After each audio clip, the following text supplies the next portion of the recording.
In the distressed economy of 1934, Fred Gordon Sr. purchased the fledgling mixing equipment company of Rochester, otherwise known as MIXCO. With only 8 employees, he quickly engaged his sons, first Fred Jr. as president, and soon thereafter Lucius, known as Bob, as executive vice president. Over the next 35 years, under the Gordon brothers' management, MIXCO became the world leader in mixing technology, and Rochester was put on the map as the mixing hub of the world. The Gordon brothers' philosophy was not to simply sell mixers, but to sell the process of mixing. The key to their success was first to understand their customers' mixing needs by testing small volumes in their research labs, and then designing a mixer that was based on this unique knowledge. This solution became known as the Customer Process Result Guarantee and is what ultimately set it apart from its competitors. Simply put, if any mixer ever failed to meet the Gordons' exacting standards, that mixer would be replaced or repaired free of charge. That was the Gordon Guarantee. The Gordon brothers set their sights on expanding their customer-centric philosophy internationally, and did so by negotiating a licensing agreement with the chemical and pulp and paper industries in Canada. Further expansion was halted, however, as they focused on market needs stemming from World War II. In fact, shortly after we got into the war, Singapore fell because the Japanese came in from the west and the British had all of their armaments aimed at sea.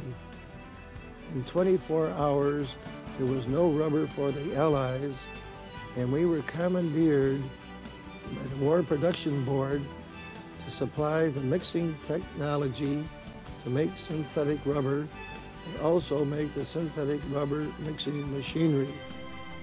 The Gordons and their team of engineers designed an innovative process to supply mass quantities of life-saving antibiotics to troops fighting the war. A process that once took days, even weeks, became a matter of just hours.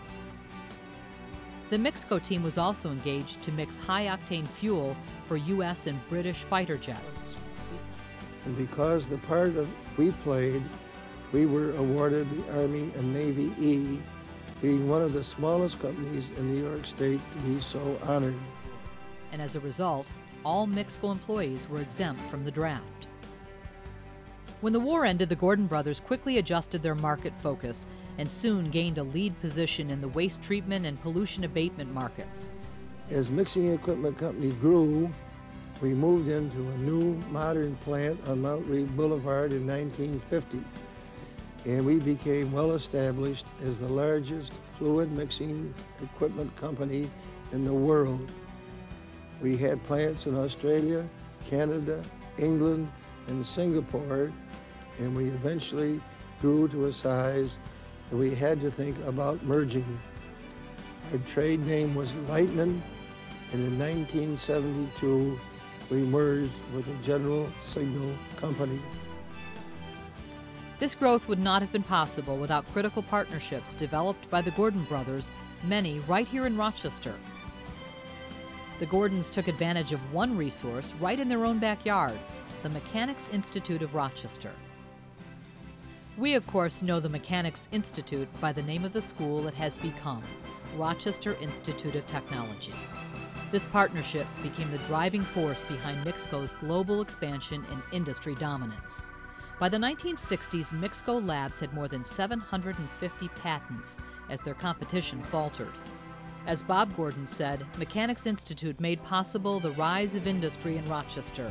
We pulled out of the Depression while the rest of the country was left behind. The Gordons' dedication to Rochester Institute of Technology resonates throughout the campus today. Bob was a devoted supporter of the field house, which bears his name, as well as the Student Life Center, and both he and Fred are co-recipients of RIT's prestigious Nathaniel Rochester Society Award. Their legacy also continues through many local organizations to which the Gordon brothers lent their time, expertise, and financial support.